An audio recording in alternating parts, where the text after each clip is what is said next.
বানাইছেন আপনারা আয়সা?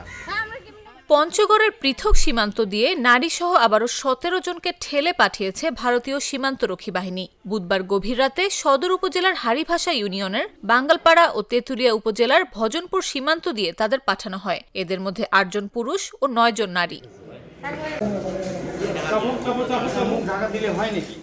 বিজিবি জানায়, নীলফামারী ৫৬ বিজিবি ব্যাটালিয়নের আওতাধীন বাঙ্গালপাড়া সীমান্তের মেইন পিলার ৭৫৫ এর ২ নং সাব পিলার এলাকা দিয়ে ১০ জনকে ঠেলে পাঠায় বিএসএফ। কাছাকাছি সময় পঞ্চগড় ১৮ বিজিবি ব্যাটালিয়নের আওতাধীন ভজনপুর সীমান্তের মেইন পিলার ৪২৮ এলাকা দিয়ে আরও ৭ জনকে পাঠানো হয়। পরে বাংলাদেশের ভেতরে বিজিবি সদস্যরা তাদের আটক করেন।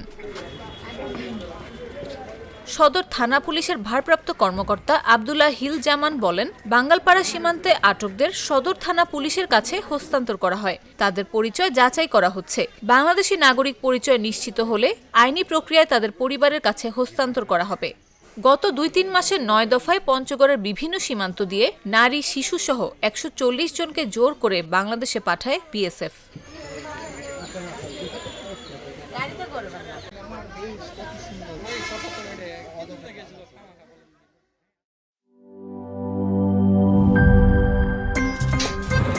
আমার একটা স্মার্ট সিদ্ধান্তে 25% গ্যাসের খরচ কমেছে। ভাবছেন কিভাবে?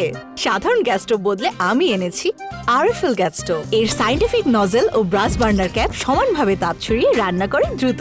তাই গ্যাসও বাঁচায় 25%, টাকাও বাঁচে 25%। আরএফএল গ্যাস স্টোভ, নিরাপদ ও গ্যাস সাশ্রয়ী।